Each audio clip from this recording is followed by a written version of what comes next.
bus driver. They're so like over the top and aggressive in the way they drive. Good morning everyone, we are here on the Santolan intersection Edsa, and actually just by chance there's a HPG now telling these motorcycles to go back and join the road or to turn right. For a long time what the motorcycles have been doing is cutting through the gas station, waiting there, and then technically counterflowing to get here. So he's saying no, if you want to go this way, you wait over there with everyone else. And I think that's probably fairer and it's safer, because for whatever reason, let's say an ambulance is coming speeding through here, even though the light is red, he's an ambulance, he can have right of way. He won't be expecting motorcycles to come the wrong way. So yeah, good job HPG, try and keep things more organized. I don't know what happened with this car over here, how he ended up in the middle. I did see an MMDA speaking to him. I don't know if he was ticketed. Anyway, let's just stand around and monitor for a while and see what happens. Normally there's an anti-jaywalking unit over there from the MMDA. They want to keep all the pedestrians standing by until this traffic's going this way, and then it's safe for them to cross and they won't obstruct the traffic. So that's really why you need either an enforcer or anti-jaywalking or a HPG over there to maintain pedestrians and commuters. And here's another difference I've noticed. They've managed to keep everyone behind the stop line over there. That was a complaint in a previous video that people were moving forward. And yeah, interesting, except for the bicycles of course who've come forward, but otherwise it's pretty clear for any pedestrians that might want to cross. And here comes the horde of motorcycles. Actually there's not too many right now, but maybe later in around an hour or 30 minutes there'll be a lot more. In one of my previous videos there was around 20 million motorcycles coming, and then someone said, oh look, this guy doesn't have mirrors, why didn't they stop him? Well, two reasons. One, if there's so many motorcycles coming, how are you going to single out one guy and manage to stop him? And two, it's rush hour traffic. Sometimes they have to prioritize. Yes, they want to catch everyone who's violating, but at the same time there's what, 420,000 vehicles flying Edsa every day, the majority of which are in the morning rush hour and then later in the evening. They've got to keep Edsa moving, they really do. There's an ambulance over there trying to cut his way through, and this has been something that was in the news recently, is ambulances getting stuck in traffic, especially on Edsa. Smoke belching bus over there as well, the Mersan. Don't know if you can see all the black smoke coming out the back. Again, just like PUV modernization, these operators will not spend money on modernizing their buses unless they absolutely forced to by the government. That's the only way it will ever happen, because they don't want to spend, they just want to earn. And here's another thing I've seen a lot of: rolling carts that want to cross Edsa. And it's less than ideal, because imagine this is rush hour traffic and they're going to push their cart, they're going to be very slow, it's going to interfere with the flow of traffic, and it's just little things like that that you wouldn't find on private roads like NLEX or SLEX, because they would never allow it. But on government roads, pretty much everything is kind of tolerated. But they are getting stricter and there is some improvement, so that's good at least. And even this morning I can see that this is flowing better than before, so things are getting better. That's a step in the right direction. And if you're thinking, hey, aren't they stopping people from waiting in that gas station? Yes, they are. The HPG just saw it and he's going over there now and telling them to go back and join the proper queue, which is over there.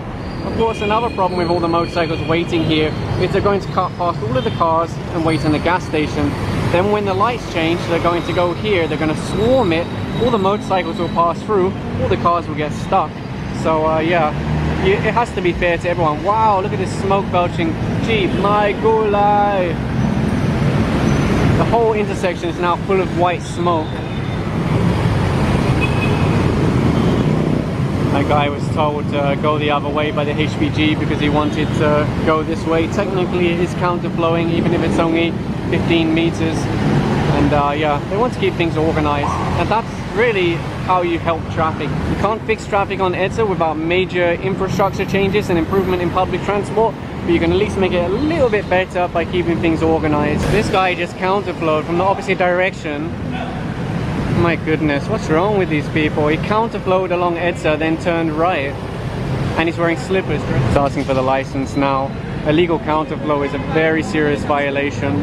It can include suspension of driver's license. So for context, this is the gas station, and he said he came from Liberty Avenue, which is, I don't know if you can see far in the distance there. So he counterflowed all the way along one of the busiest highways in Metro Manila and tried to turn right on Edsa, and then apprehended by HPG. And you'll see a group of female HPG officers just arrived. There's around 20 that pass their riders course, so they all have big bikes. Some of them are calling them the HPG Angels. They're assigned here on Edsa to try and help with, well, everything that's wrong with Edsa. And yeah, it's nice to see them here. And in the distance there, the HPG just pushed back some motorcycles again. So if you're a motorcycle rider and you got used to going there, now you've been informed that it shouldn't be like that.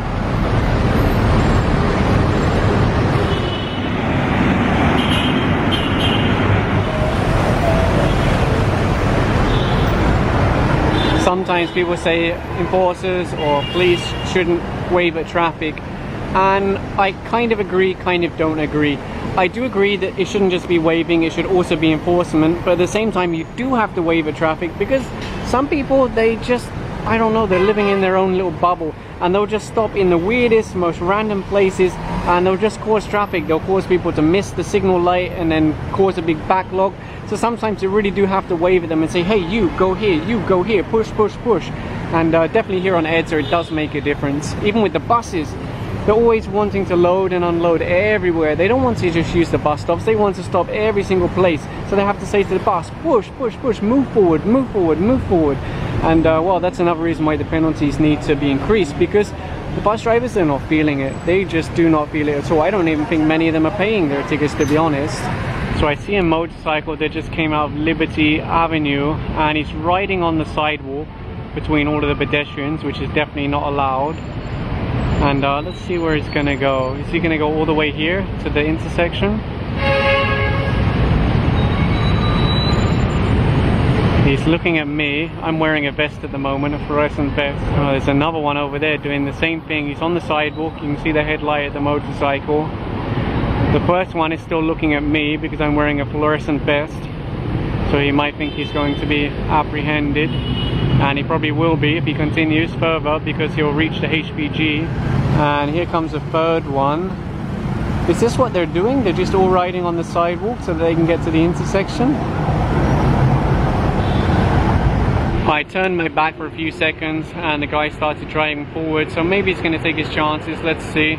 And look, here's another one here, right behind a police officer as well.